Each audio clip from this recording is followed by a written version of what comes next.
my name is Angel and welcome to another fall reading vlog. I just filmed my short books to read on a Halloween video, so I need to put the books back on the shelf. Thought we would start the vlog now and then I will tell you a bit about what I'm reading.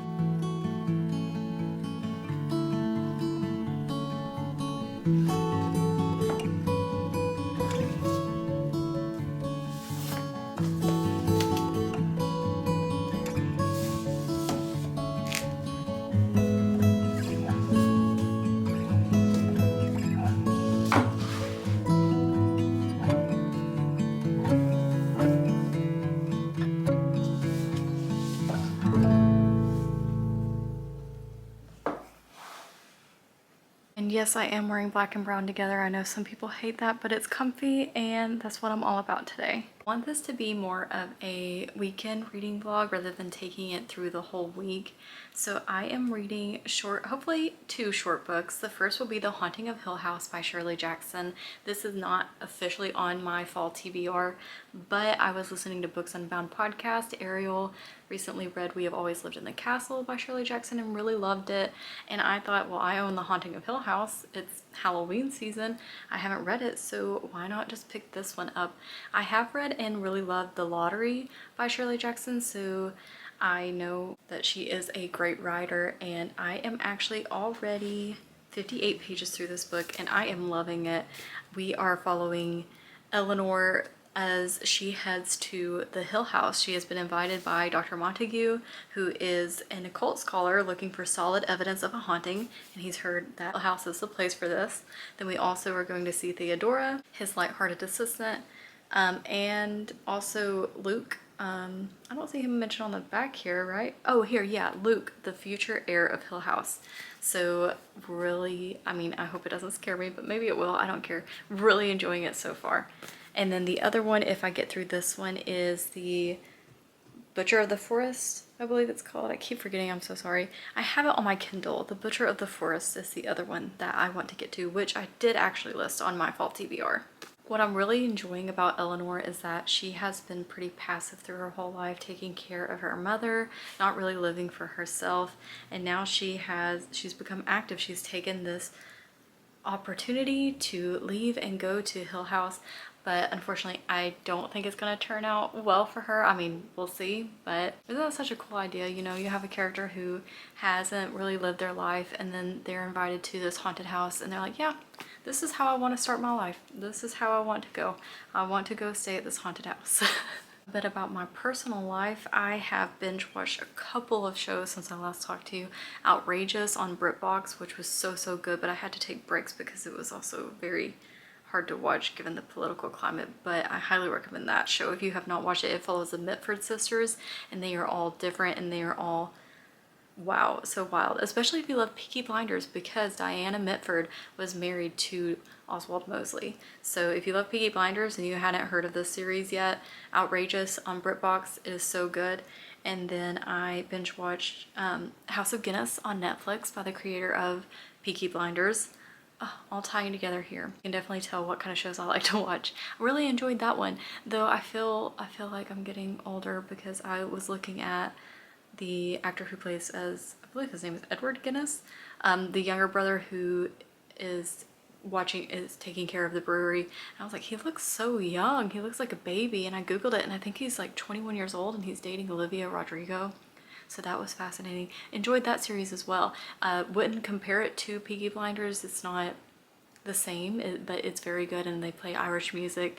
Really enjoyed that. And then I went on a road trip to Winston-Salem, North Carolina. It was so beautiful there. The leaves have changed. They have all the restaurants decorated with pumpkins and leaves. Really loved it. I also went to the bookstore there at Rinalda Village, and I would have gone back and gotten more books, but they were closed on Sunday, so I went Saturday night and I'll show you what I picked up. This big book, The Will of the Many by James Islington, not really sure, I hear it pronounced different ways, but when I felt very validated in my choice because when I was checking out, the bookseller was like, have you read this yet? And I said, no, but I've heard great things. And he said he had just finished it and that he was worried it was overhyped. He said, no, it is amazing. So I am very happy with my choice. My friend is actually also reading this, so maybe we can buddy read it. I did film some b-roll while I was there, so I'll insert that here for you now.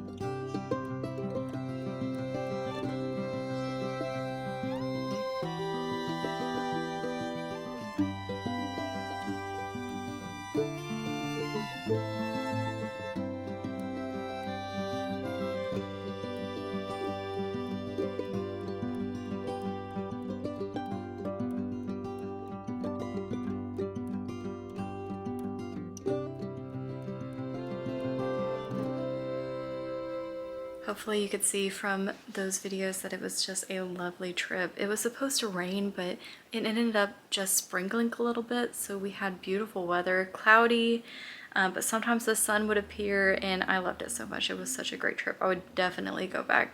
It felt like Salem, Massachusetts, but in the South. This weekend I really need to tidy up my apartment though. I have been working room by room. I've done the kitchen so far, but now I need to wash towels, wash blankets, and clean up some other rooms. But once I have done that and made some more progress on my book, I will check back in with you.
I switched into a sweatshirt and got a coffee in my new, I'm not sure if I've shown this yet, my new Java sock.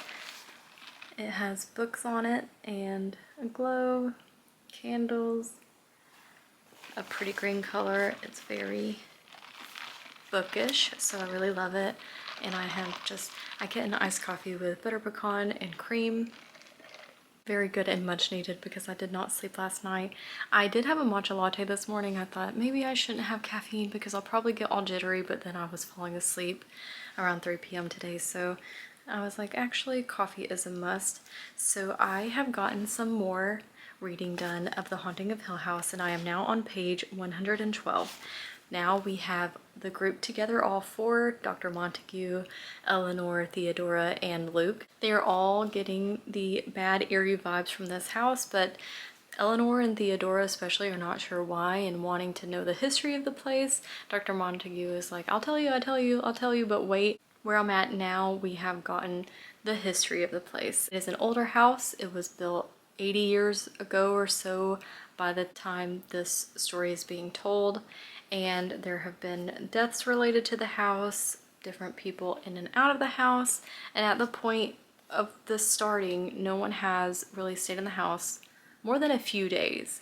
Dr. Montague wants to investigate and see why that is. I believe I already mentioned that Eleanor is trying to live her adult life now that her mom has passed. She took care of her mom for, I believe it said 11 years, and she is feeling weird after being kind of a recluse this whole time. Like, she doesn't know how to speak to people. We get glimpses of that and how it's affected her today when she is randomly laughing or regretting things she said. Like, she'll say something completely normal but then feel like, oh, I shouldn't have spoken. But that does make me wonder also at the same time that I feel like Eleanor is taking control of her life and doing something for herself for once.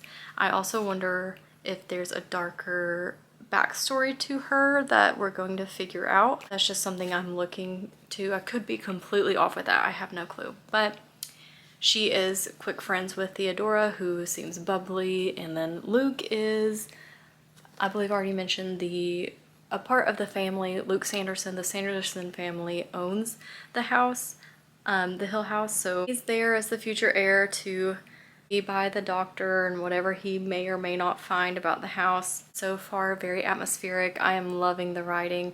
I don't want to put it down when I do pick it up, and I would have read more if I didn't start to fall asleep, but now I have coffee. I'm going to have some dinner soon. I am getting hungry, but I will hopefully read some more of this, if not finish this book tonight.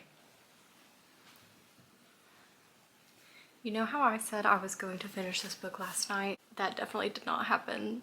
This book is scary. Of course it is for me, a non-horror reader, except for the classics, which are the monster classics, Frankenstein, Dracula, Carmilla. I'm very proud of myself. I feel very brave for having read this book. So I could not read it last night. I got scared and had to put on YouTube. Did not finish this book last night. I finished it this morning in broad daylight, so now I can give you my update. But first, I'm going to crack open a little drinky drink. Just put it in this glass to make it feel fancier.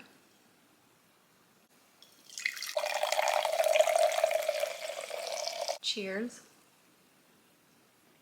So yes, I finished this book just a few minutes ago actually, and then I showered and gathered my thoughts because this is a psychological horror book, so it's very ambiguous, I found, and there's different ways you can interpret this book. I thought if I sat with it for a little while, I would come to my own conclusion, what I think happened, really happened. But honestly, I don't know, and I have thoughts, but my vlogs are not spoilery. I try not to do spoilers, with the exception of my Lucy Undying vlog, which I titled Most Disappointing Read of 2025. I did do spoilers at the end of that one, but if you haven't read this book, read this book and come up with your own theory of what actually happened. I will say we're really in her head. It's an interior story, so we're really in Eleanor's head and how she is seeing the house and things happening within the house. I found psychological stories to sometimes be scarier than any other horror stories because of that interiority, how much you are inside one person's head. And yeah, this is a scary little book, and I mean, as a non-seasoned horror reader, except for those classics I mentioned previously, I'm going to make a bold claim and say that this is psychological horror at its finest. I enjoyed how this book wrapped up. If you don't like ambiguous endings or, yeah, I guess psychological stories, you won't like this book, but I would say give it a chance anyway. By the way, I hate this cover. I'm sorry. Every time I see it, it makes me mad. I don't like the Netflix, it's not even a sticker, you can't remove it, it's literally in the cover. I don't like the Netflix sticker, don't know what else to call it, and I don't like the show tie-in cover, but it's still a Penguin classic, so I like the spine, and that's what you're seeing on my shelf, so it really doesn't matter. But probably honestly gonna give this book 5 stars, which, you know, for me that means I'm probably gonna get a special edition copy of this for my shelf. What I liked about it the most is how enveloping it is. It encompasses you. When you're in the story, and you are in Eleanor's mind, and it was so creepy. The story that I was reading like this, like, you know, where you're just peeking through your hands and you're scared, or like covering your mouth and like, oh my gosh, what is gonna happen? What is gonna happen? The suspense and the build to the ending. It reads super fast. It's not long at all. It's 272 pages. I could have read this in a day had the sun not set and scared me I could have finished this, I truly believe that, but yeah, I'm gonna give this 5 out of 5 stars. I won't be watching the show, and that is because I have already tried to watch the show before. Years ago when it first came out on Netflix, I put it on for, I maybe got through 10 minutes, I don't know. It was very scary, too scary for me. So I was able to read the book because, maybe because you're not seeing, I don't know, it's weird how I can read books but not watch the show. And from what I remember though, the show seemed different. I could be completely wrong. The show seemed different though from what I recall, and very horror heavy. So in case you were curious, I won't be watching the show, but I love the book and I could see myself rereading this. I'm not sure whether I should end the vlog here or start another book. I know I had mentioned reading The Butcher of the Forest, but I wonder if that book is scary. I don't know. I'm tired of scary books, and I put a lot of creepy scary books on my fall TBR. So I'm just not sure. It's messing with my sleep schedule, guys. I'm going to Google, like I Google everything. I'm going to Google, is The Butcher of the Forest scary? Someone described it just as a creepy fairy tale, so maybe I could handle that. Horror fantasy. Horror is more the folk horror. Okay. Undead deer. Someone says on their blog, every book a doorway. I honestly don't know who I'd recommend this for. It's not scary enough for horror fans, not fantastical enough for fantasy, and I didn't find the story itself a very satisfying one. It's on my TBR. And just a quick fall TBR check-in here. I am doing very good for myself, okay? So I know for other people it wouldn't be very good, but for me it is very good because I have set TBRs for myself, seasonal TBRs, because I definitely wouldn't follow a monthly TBR, and I know that about myself. I have not done the best job of following my seasonal TBR so far, maybe read a couple out of the list. So this fall I've actually already read 4 out of the list, and then this was not on my fall TBR, but it's a book that's been on my TBR in general for years and years, so I'm feeling very happy with myself for having read this one. 4 that I've read on that were actually on my fall TBR are Lucy Undying, The Witch of Blackbird Pond, what was the other one? Old School, and The Secret History.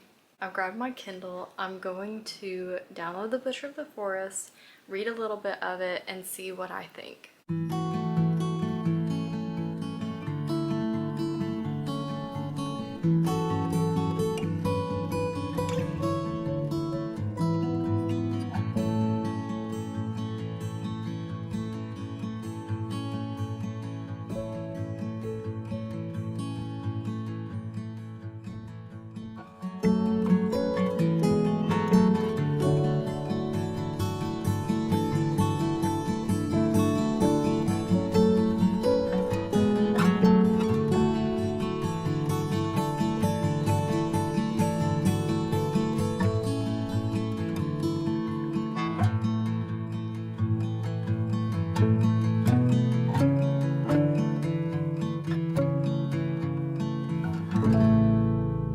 Just read the first few pages, and because I'm a completionist, I probably will finish the story, but I wanted to read the summary to you. A world-weary woman races against the clock to rescue the children of a wrathful tyrant from a dangerous otherworldly forest. At the northern edge of a land ruled by a monstrous foreign tyrant lies the wild forest known as the Elmiver. The villagers know better than to let their children go near. Once someone goes in, they never come back out. No one knows the strange and terrifying traps of the Elmiver better than Varys Thorn, the only person to ever rescue a child from the forest many years ago.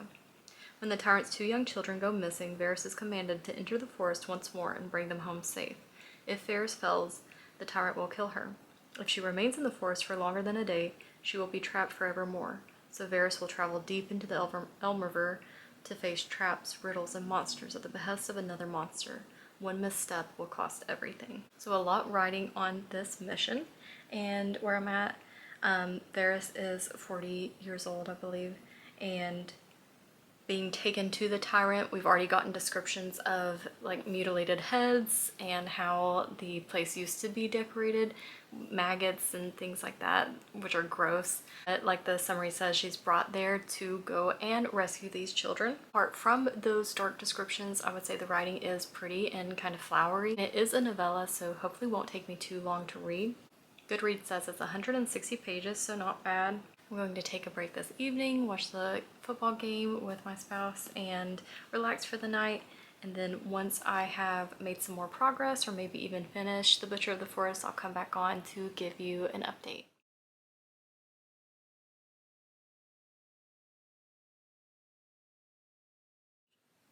To be completely transparent, I was going to just put down The Butcher of the Forest. I didn't think it was a vibe, but this morning it's a gloomy, rainy day and it fits the story so well, so I have continued it. I'm about 35% through now, but I'm going to end the vlog here because I'm going to spend the rest of the day with my family before my weekend is over and I'm back into the work mode. Just about the story, it is feeling kind of hopeless. Varys is put on this mission to go and rescue the tyrant's children, and she knows that it's going to be difficult for one, but also based on her previous experience, she mentions that she doesn't think it's going to be fruitful, that things are going to go awry anyway. I hate when anything happens to animals in stories, and there was a mention of a dog. Thankfully they didn't really dwell on it, but I hate to hear about dogs being whipped or anything like that.